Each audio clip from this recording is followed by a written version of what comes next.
Bonjour à vous, alors aujourd'hui on va voir une taille particulière, c'est la taille en verre de rapprochement. Vous savez qu'on a déjà fait la taille en verre, et évidemment les arbres, en particulier le pêcher, vous voyez, il s'est bien développé, il a fait plein de pousses partout, et j'ai beaucoup de questions là-dessus, qu'est-ce qu'il faut faire, etc., etc. Alors la réponse, ça s'appelle la taille en verre de rapprochement. Et je vais vous montrer comment il faut faire. Alors comme son nom l'indique, il faut rapprocher les futurs porteurs de fleurs pour l'année prochaine de la charpentière, vous voyez, qui est ici, ici, elle est là, voilà, on la voit bien, et le rameau part ici, et là vous avez tout un tas de rameaux qui ont poussé. On coupe donc juste là, et celui-ci, on l'a déjà taillé à trois branches, on taille celui qui est parti à 3 feuilles. Vous voyez que c'est pas très compliqué, je vais vous le faire plusieurs fois. Voilà, là, ici, le petit rameau avait été taillé à 3 feuilles ici, à la taille en verre. Il a dégagé 2 petits rameaux qui sont partis. On enlève celui qui est le plus loin. Alors mon sécateur ne coupe plus. Là, vous voyez, ce rameau avait été taillé à 3 feuilles. Il a fait des petites pousses. On le rapproche de la plus proche. Voilà. Donc, vous voyez, il n'y a pas de souci, c'est assez simple. Ici, c'est la même chose. Vous voyez, on commence à voir ici, par exemple, un futur bouton à fleurs. Donc, on rapproche toujours, on enlève ce qui dépasse. Voilà. Vous voyez, c'est une taille très importante. Alors là, par contre, vous voyez, il y a une seule pousse, on la taille à 3 feuilles. Voilà. Là, il n'y en a qu'une aussi, on la taille à 3 feuilles aussi. Voilà. Ça, c'est le prolongement. Alors, il ne faut surtout pas y toucher parce que c'est celui qui va aller sur ce que je vais palisser sur cette petite réglette à l'automne.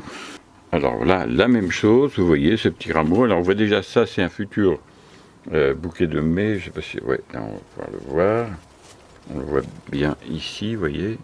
Ça, c'est un bouton à fleurs. Il y aura des boutons à fleurs là-dessus. Alors, on voit le déplacement. On taille à 3 feuilles parce qu'il ne s'est pas développé l'autre. Là, par contre, il y en a un petit qui s'est développé à la base. On le rapproche. Vous voyez, c'est assez simple en fait. Hein. C'est de la sculpture. Là, c'est 3 feuilles parce qu'il n'y a pas eu de réaction négative. Voilà, il faut faire tout le pêcher comme ça. Rapprocher constamment, parce que l'arbre, il va chercher en permanence à s'éloigner. Et ça, c'est au détriment de la qualité, de la quantité des fruits.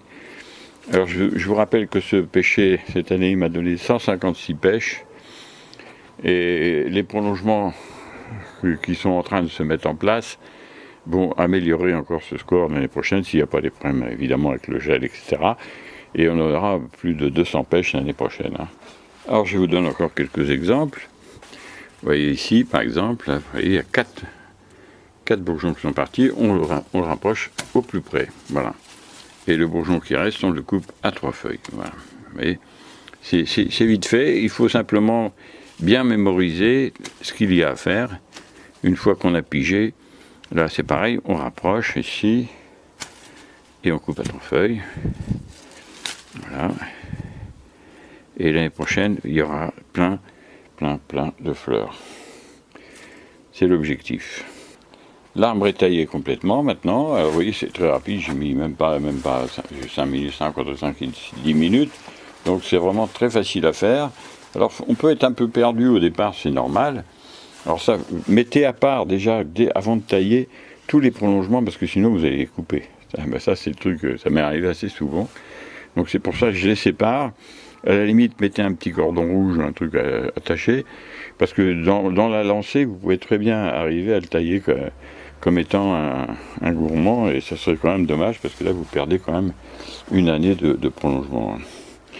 Voilà, donc c'est tout, hein, vous voyez, c'est simple. Alors si vous voulez des renseignements, vous trouverez ça dans la taille en verre de folification à la page 54, pour ceux qui l'ont. Donc vous aurez dans cette page toutes des photos et des exemples de taille pour vous rappeler exactement ce qu'il faut faire. Mais sinon, vous voyez, c'est très simple et c'est vraiment important de le faire. Hein. C'est vraiment très important parce que vous voyez, ça a bien dégarni et du coup, comme les bourgeons à fleurs ont besoin de lumière, ça permet d'avoir de la lumière et de développer une quantité considérable de boutons à fleurs, et c'est vraiment très intéressant. Donc vous trouverez en bas, en dessous de la vidéo, les liens pour le livre La taille en verre de fructification, et à la page 54 pour ceux qui l'ont, vous avez exactement ce qu'il faut pour tailler comme ça. Donc c'est fondamental, c'est très important, c'est à peu près la dernière taille que j'applique au pêcher, et après ce sera la taille d'hiver, une taille où il n'y a pratiquement rien à faire, simplement vérifier qu'il n'y a pas des grands bourgeons qui sont développés, c'est à peu près tout ce qu'il y a à faire. Maintenant on le laisse tranquille, et vous voyez qu'il est en pleine forme, il n'y a pas de maladie, il est vraiment magnifique. Donc cette taille-là, c'est une taille pour un pêcher, pour les arbanoyaux, donc à 3 feuilles, hein, on l'a vu. Et je fais une vidéo pour les arbres à pépins, le pommier et le poirier, et vous verrez exactement, je la ferai la semaine prochaine, et vous verrez ce qu'il faut faire pour les pommiers et les poiriers, avec la taille de rapprochement en verre. Voilà, ben j'ai plus qu'à ramasser tout ça, vous voyez qu'il n'y a pas grand-chose quand même, hein, il y en a un petit peu, mais ça va être vite fait. Et puis moi je vous dis au revoir et à bientôt pour d'autres vidéos.